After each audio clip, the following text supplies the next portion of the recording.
Assalamualaikum warahmatullahi wabarakatuh. Bismillahirrahmanirrahim. Berjumpa lagi dengan saya Nelly Rahmania pada materi manajemen pendidikan dengan tema manajemen tenaga pendidik dan kependidikan. Semua organisasi atau institusi manapun dalam menghadapi era revolusi industri 4.0 dituntut untuk meningkatkan kualitas sumber daya manusianya supaya bisa beradaptasi dengan perubahan. Sumber daya yang mumpuni akan menjaga kontinuitas organisasi atau organisasi tetap bisa survive. Jadi setiap organisasi atau institusi harus adaptif terhadap setiap perubahan dan ketidakpastian lingkungan. Maka dibutuhkan sumber daya manusia yang berbasis pengetahuan maupun keterampilan dan keahlian. Karena kualitas produksi baik barang ataupun jasa akan bergantung pada pelayanan unsur manusia yang memiliki kecakapan. Nah, pada kesempatan kali ini saya akan coba membahas 3 unsur penting dalam manajemen tenaga pendidik dan kependidikan. Yang pertama adalah pengadaan, berikutnya pendayagunaan, dan ketiga peningkatan mutu. Nah, baik, mari kita bahas unsur pertama pengadaan pendidik dan tenaga kependidikan, yakni unsur pengadaan. Ada apa di sini? Yang pertama ada rencana kebutuhan. Pada rencana kebutuhan ini bisa menggunakan beberapa teknik untuk meramalkan kebutuhan atau permintaan sumber daya manusia berupa tenaga pendidik maupun kependidikan. Bisa menggunakan teknik ramalan ahli, misalnya teknik Delphi, survei ahli secara formal maupun keputusan informasi. Yang berikutnya ada teknik kecenderungan atau tren, misalnya analisis statistik, rasio produktivitas maupun indeksasi.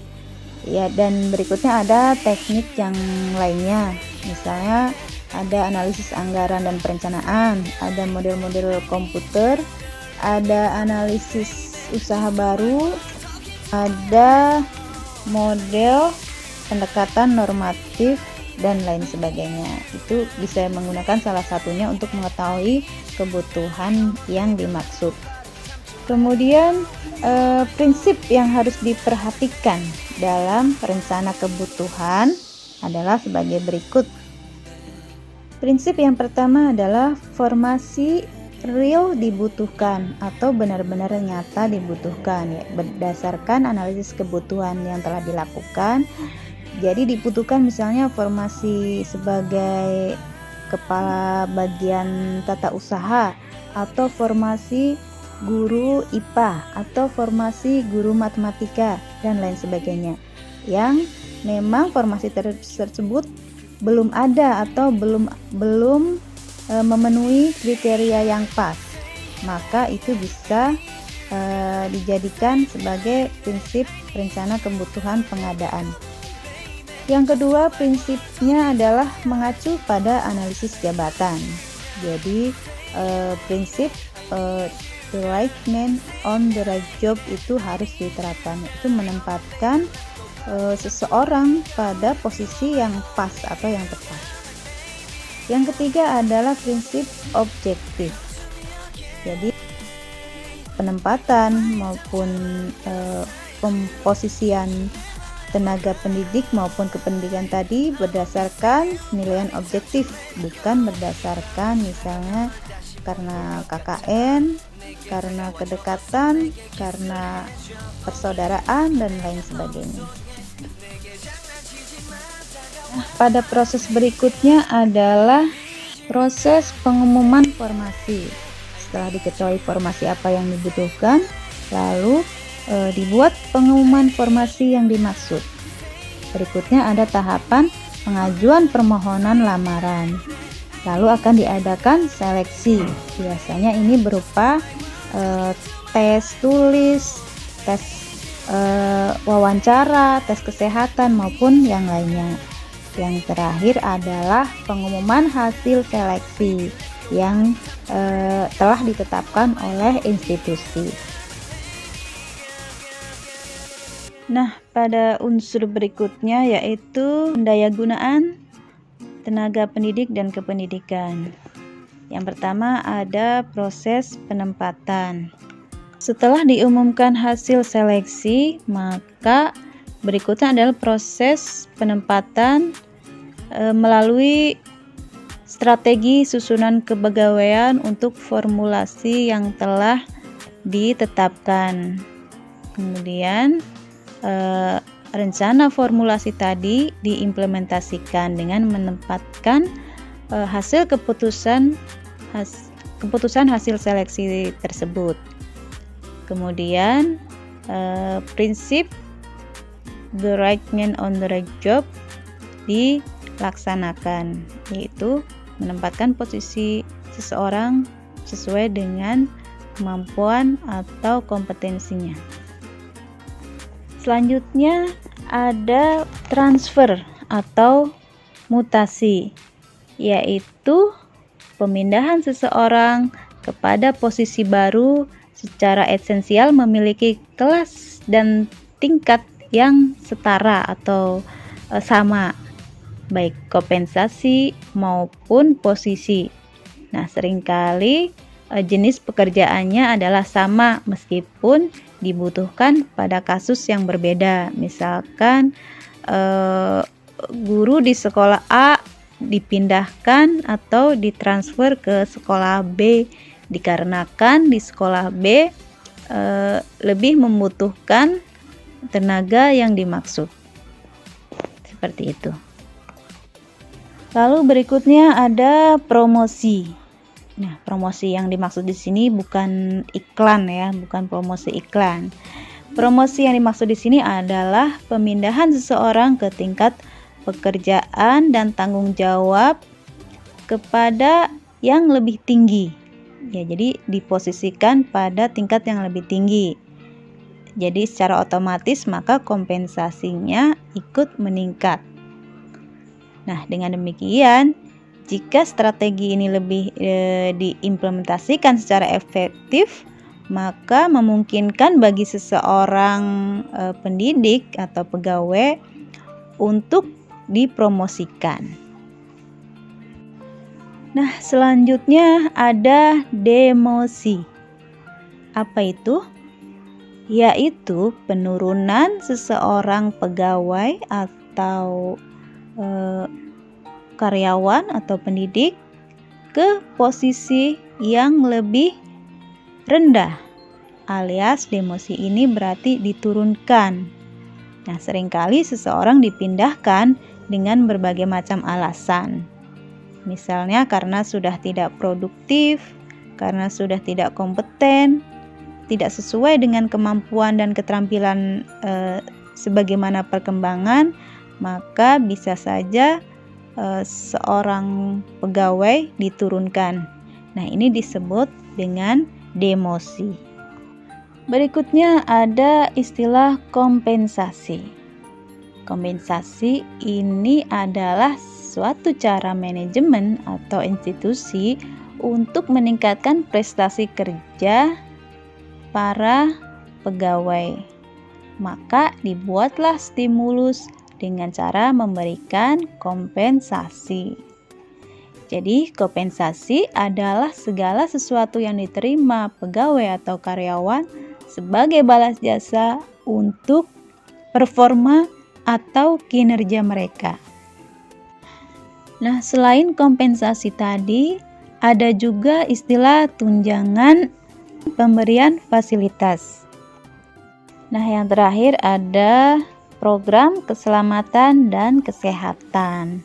Jadi program ini bertujuan untuk membantu, melindungi, dan menjaga pegawai atau karyawan agar senantiasa bekerja dan merasa aman dan nyaman, sehingga tidak ada kekhawatiran dalam bekerjanya.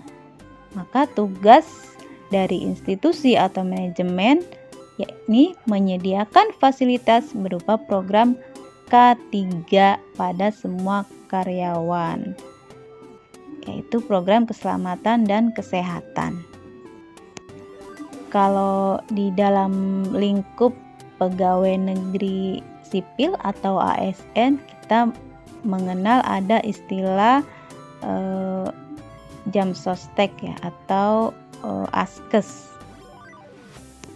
ataupun jenis nama-nama asuransi kesehatan yang lainnya. Baiklah, selanjutnya kita akan membahas unsur ketiga, yaitu tentang peningkatan mutu tenaga pendidik maupun kependidikan. Di antaranya ada penilaian kinerja. Penilaian kinerja ini bertujuan untuk mengevaluasi atau menilai prestasi kerja pegawai atau karyawan. Nah, kegiatan ini dapat memperbaiki keputusan institusi, khususnya bagian personalia, untuk memberikan umpan balik kepada pegawai atau karyawan tentang pelaksanaan kinerja mereka. Ada beberapa institusi yang mengadakan sistem reward and punishment. Jadi kalau kinerjanya bagus diberikan reward, kalau kinerjanya kurang bisa mendapatkan punishment. Nah, berikutnya ada produktivitas. Nah, tantangan utama dari sistem kepegawaian adalah bagaimana meningkatkan produktivitas kinerja pegawai sekaligus meningkatkan kepuasan kerja bagi mereka dalam pengembangan sumber daya manusia ini. Jadi peningkatan produktivitas dapat dilakukan dengan cara melihat aspek kepuasan kinerja dan motivasi mereka. Bagaimana mereka merasa termotivasi, merasa puas dalam bekerja. Kemudian manajemen mengapresiasi pekerjaan mereka.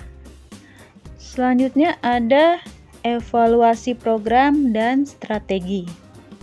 Nah, pengembangan sumber daya manusia ini terletak pada perencanaan strategis. Selain itu juga inovasi dari peran para pegawai atau karyawan.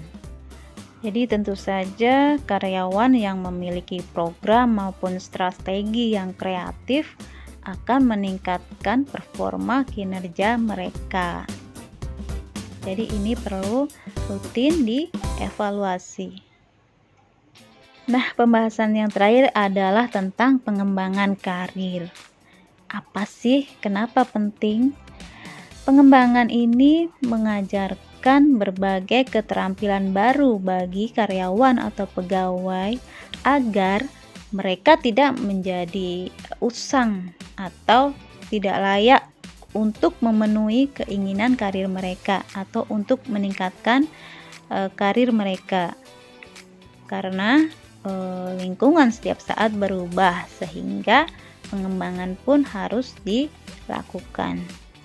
Nah, program pengembangan karir ini meskipun belum banyak institusi yang secara intens melaksanakan, tapi ini sangat memberikan manfaat yang cukup signifikan bagi pengembangan karyawan atau pegawai.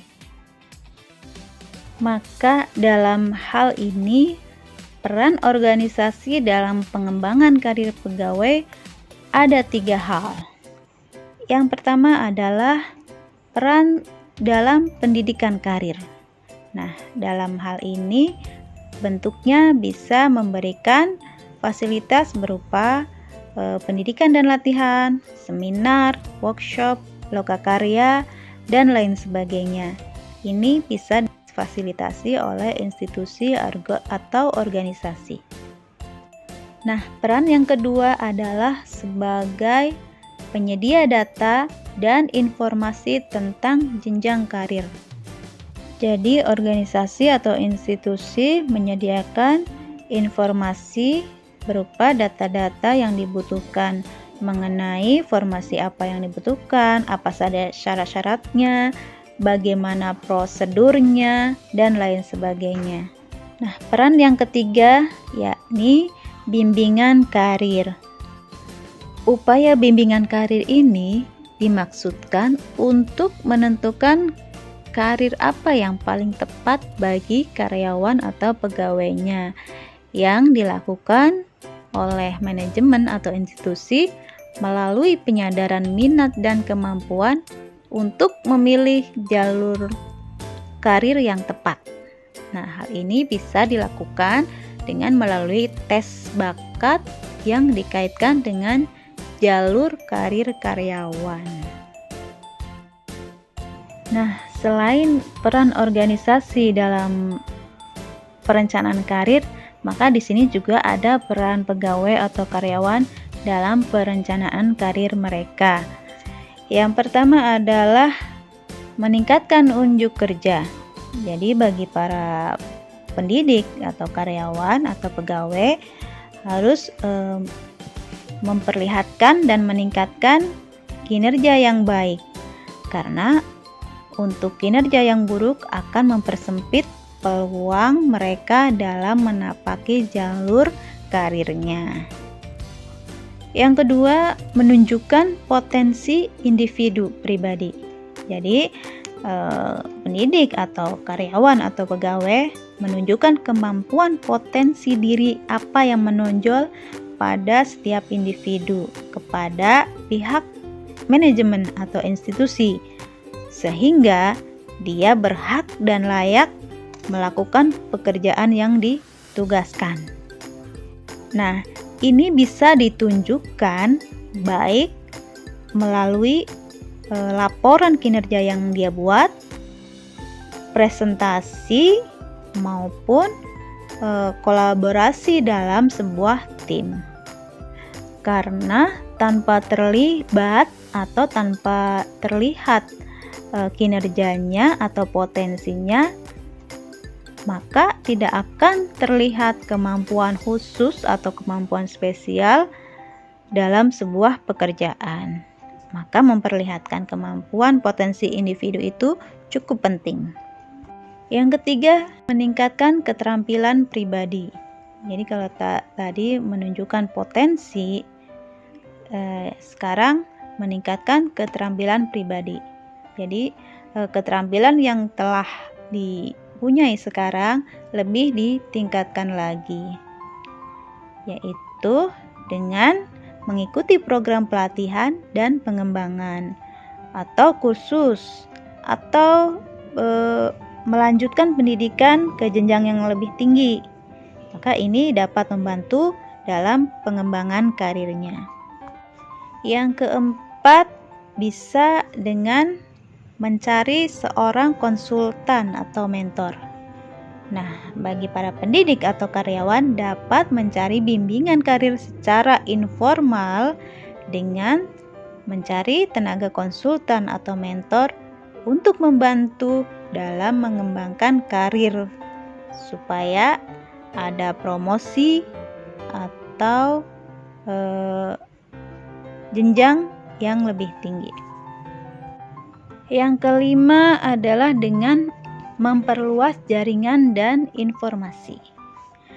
Nah, bagi para pendidik maupun tenaga kependidikan dapat menjalin kerjasama dan mencari informasi-informasi baru tentang jalur karir yang sama atau yang lebih tinggi atau yang lebih bagus, sehingga mereka dapat memiliki data informasi yang lebih luas. Jadi lebih mudah berkomunikasi dan berkolaborasi dengan pihak lain. Berikutnya yang keenam, memiliki semangat kompetisi. Nah, seseorang harus mempunyai semangat kompetisi yang positif dengan sesama rekan kerjanya, sehingga dapat dijadikan sebagai dasar untuk selalu dapat mengembangkan diri lewat keterampilan baru yang harus diasah. Yang ketujuh, menjaga hubungan baik dengan organisasi, yaitu dengan cara memahami seluruh aktivitas, struktur, bagian atau divisi, misi, tujuan, visi, dan sasaran organisasi. Semuanya dipahami seluruh seluk-beluknya, sehingga diharapkan semakin tumbuh kecintaan terhadap institusi atau organisasi di mana tempat dia bekerja, sehingga timbullah loyalitas yang tinggi.